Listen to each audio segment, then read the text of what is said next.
So, if you've ever stayed at any of the on-property Disney resorts in Florida, you've probably noticed the quiet traditions of hotel window displays, particularly around the winter holidays. Guests will decorate the windows at the front of their hotel room with seasonal decorations, sometimes using lights or figures or even homemade signs. At Wilderness Lodge this year, I spotted many guests who have strung colored lights across their balcony, and over at the Poly, there's always one family who puts up the year in lights across their balcony. This year, they will start with 2024 in LED lights, and then on January 1st, right at midnight, they will switch that over to 2025. But these balcony displays are nothing compared to the displays that guests create at their campsites out at the Fort Wilderness campgrounds. For many camping at the fort, they look forward to and plan out their campsites all year. Think of it this way. Disney hires professional designers to create theme parks and resorts to entertain guests, but a couple of times a year, mostly around Halloween and the winter holidays, guests at the fort create their own displays to entertain thousands and thousands of people who move through the campground loops to see the lovely displays that have been created that year. That's our story for today. At our house, the tree is still up, at least for a few more days. There's some turkey left in the fridge, and outside, rain is pebbling down on the sidewalk out in front of our house. As it's Christmas week, we're having a short episode here today on the podcast, but also there's this. I have a brand new Disney Update video for you as well, filled with images of pretty much every park project we've discussed this past month. We'll talk about that video a bit at the end of today's episode, but know this, there's a little bit more this week than just our podcast episode. So in today's story, we're going to touch down on the unique history and traditions of a Fort Wilderness holiday, a story that also kinda includes a non-Disney character, a character who was huge back in the 1960s and 1970s, and then sort of faded away from TV, but now is back on Max. And that character, who has a bit part in today's story, is Yogi Bear, believe it or not. So if you have those unusual touchstones in your head, Mickey and Yogi Bear and themed camping in the 1970s and Christmas, let's go.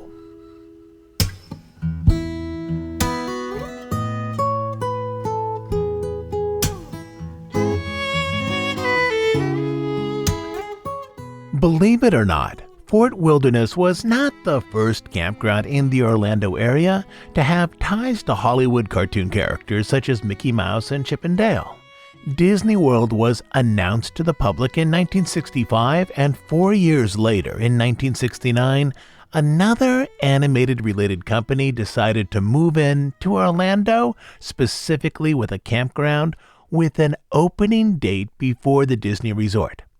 In the 1960s, one of the biggest animated stars in the world of made-for-TV animation was Yogi Bear, who was always trying to steal those, as he put it, picnic baskets, and not be caught by Ranger Smith, who oversaw the fictitious Jellystone Park. The popularity of this show eventually led to a set of Jellystone Park campgrounds constructed across the U.S. and Canada, where there were Yogi Bear statues and wooden cutouts and walk-around Yogi Bear characters. One of these campgrounds opened about 20 miles north of Disney World, while Disney World was still under construction. It was the second planned Jellystone campground in America, after the first one was built in Wisconsin, not far from where the originator of the Jellystone campground concept lived. The Jellystone campsite in Florida had miniature golf, a heated pool, a recreation of the old Faceful geyser from the TV show, Boo Boo's fishing pond, a playground, a theater that showed an endless parade of cartoons, a walk-around Yogi the Bear character, and Yogi's Den. That is, it looked an awful lot like a Disney camping resort, only with different animated characters. Though the Fort Wilderness campgrounds were an original element of Disney World, due to construction delays, the Disney campground opened about 7 weeks after the main resort. There were two reasons for this. First, construction workers originally assigned to Fort Wilderness were shifted over to the Magic Kingdom to make sure that the centerpiece theme park was ready for its opening day. And second, Disney was simply having trouble hiring enough cast members to staff the entire resort.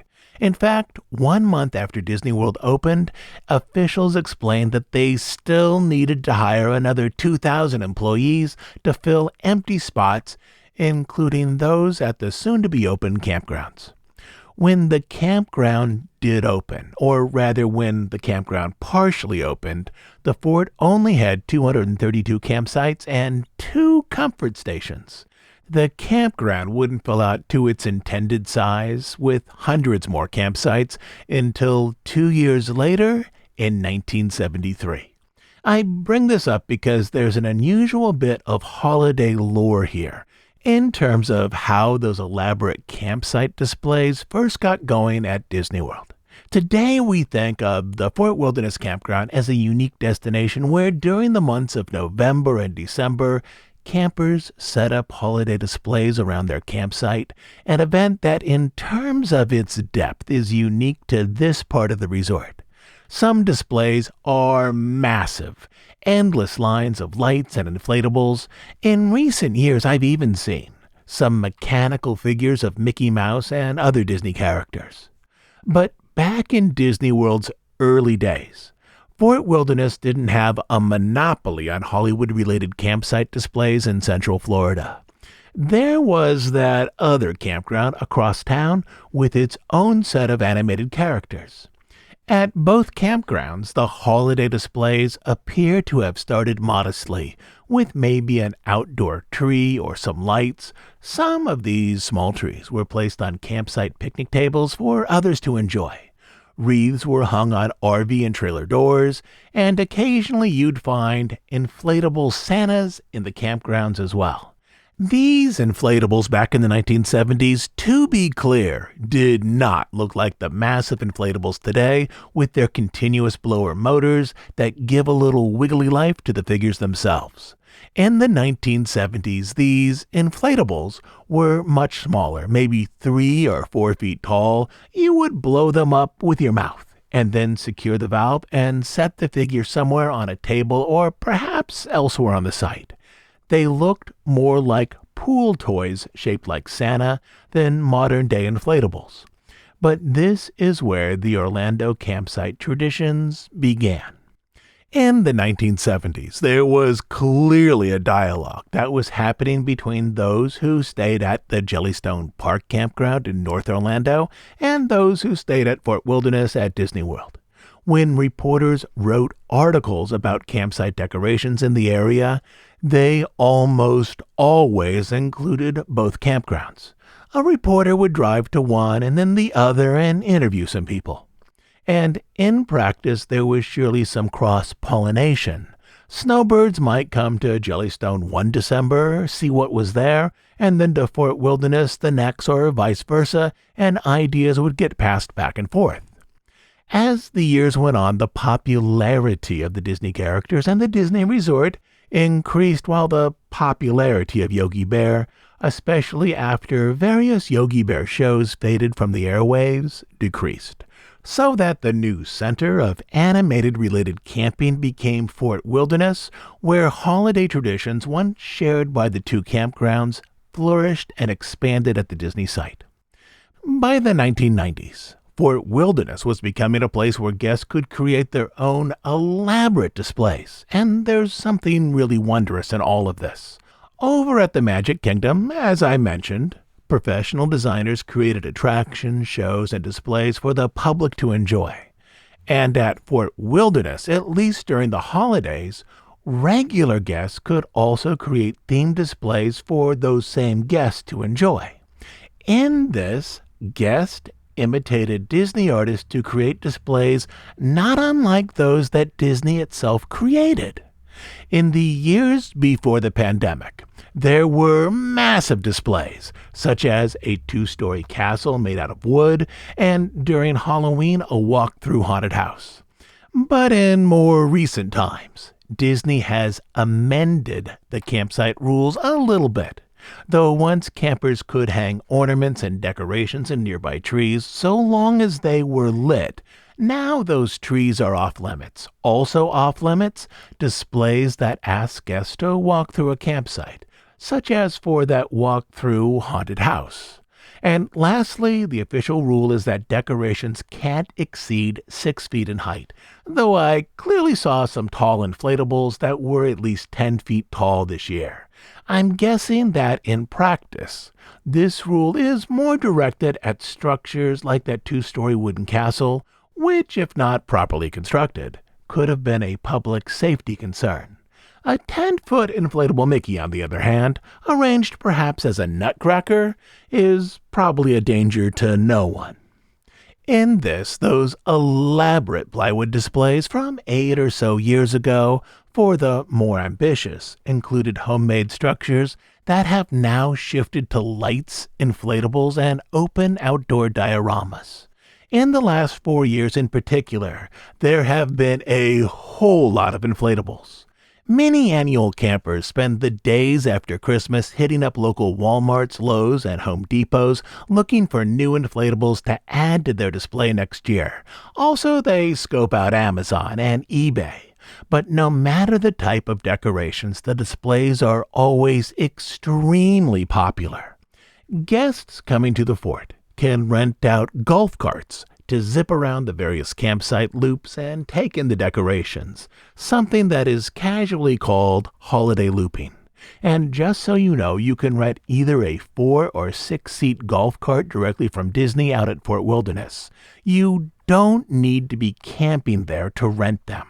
Reservations are taken 1 year in advance, and reservation spots fill up rather quickly for the holidays. It's about $65 per day for a 4-seat golf cart or about $85 for a 6-seater. You can also freely walk through the campgrounds at your own leisure for no charge at all. This year I went out to the fort and talked to a few campers as they were setting up their display. And for many, this is the highlight of their holiday season. I'm always struck by how enthusiastic most of these campers are. And before we jump into some of these audio clips, please know that I've tried to balance out the walk-around audio as best I can. But there's also buses and carts in the background, so we're just going to have to roll with it as best possible.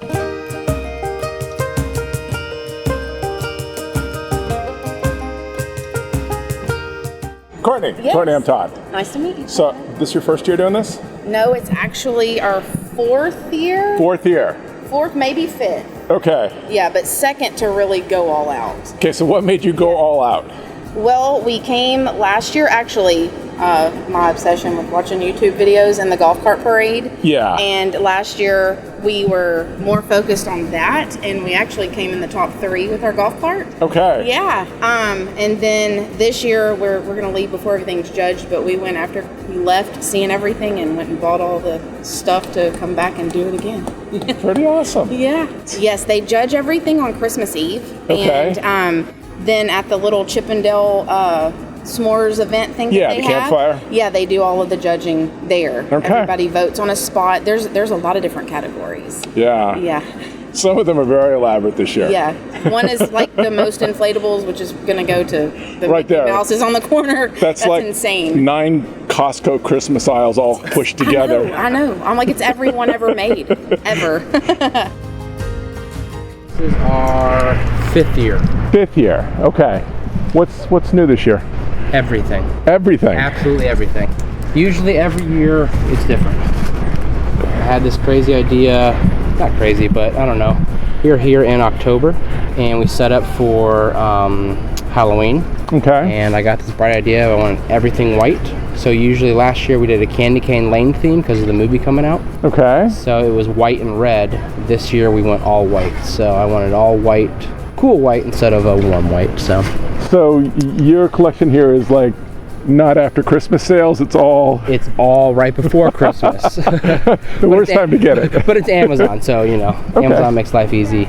We try to book a campsite about a year in advance. So you've got like artificial trees, snowflake decorations. Yes. One inflatable. So are you moving away? There's like an inflatable craze now. So inflatables are easy because they're easy to pack in campers and trucks. Okay. But this year we wanted to get away from inflatables just because we want to do something different. We have tons of inflatables for other holidays, but this year we wanted to do a little more real stuff. Okay. I guess you can call it real. So tell me a little bit about your site here. Well, we come down from Massachusetts. This is probably our fourth year. Fourth year? Okay. And every year the display seems to get bigger and bigger. It's to the point where the last 2 years we've had to rent a U-Haul trailer to pull behind the motorhome just for Christmas. You have a U-Haul trailer just for Christmas to You put got behind the it. RV. Okay. Let me just jump in here for 1 second. There's a Disney bus in the background, a very common occurrence at the fort, which has its own internal bus system, but it makes him a little difficult to hear. But what he's explaining right now is that he has a Class A RV, which is a large RV that looks like a bus, but he also rents a U-Haul trailer hitched to the back of this RV to carry the various lights and inflatables from Massachusetts down to Disney World each December.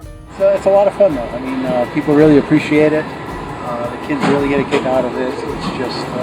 It's just, it's a great way to spend the holidays. Yeah, it looks amazing. So I've also noticed that for the last, since the pandemic, the trend has really been inflatables, and your side is like Old school. figures. Yeah, it's old school stuff. Yeah. I like the old school, the old blow molds, and some of the hand painted wooden decorations and such. Okay. So I try to, we try to make it something a little different.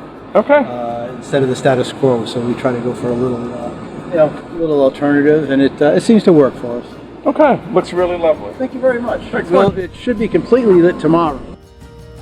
In that, it's a lovely tradition at the resort in which guests make displays in the hope of bringing joy to other guests. And it's goals like that that I think are a key part of the holiday season. If you want to see the campsite displays, most of them should be there until the end of New Year's week. Simply take a boat or a bus over to the fort. Some of the largest displays tend to be around the settlement area. And if you want to have your own campsite for next year or a year in the future, you need to plan early. Sites are already on sale for next December.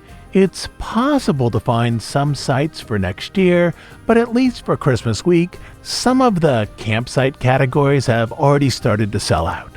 Campers book these from year to year, so if you want to stay out there next December, you should probably start planning very soon. And if you do go out there either to stay or just to take in the sights, when there were 2 cartoon-themed campgrounds in the Orlando area, the Disney site probably best associated with Chippendale and Mickey, and the Jellystone Park campsite with Yogi Bear, Boo Boo, and Ranger Smith. Only over time, the Disney grounds grew to become a destination resort known around the world, while Jellystone faded a little into the background. But that's generally the story of how the resort and the area changed from the early 1970s up until now. One more thing before I go today. Over on our YouTube channel, I've just posted up a new Disney update video, which has images of most everything we've talked about this past month.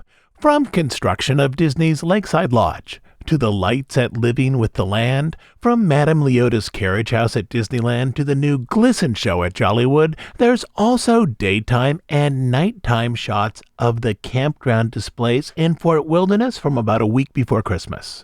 I'm trying to make these companion videos quick and direct, so if you want to see all the large updates and projects for the parks, pretty much all of those things that we have explored here since Thanksgiving, there's a 7-minute video now over on YouTube, which hopefully lets you feel more connected with all of the things we explore here.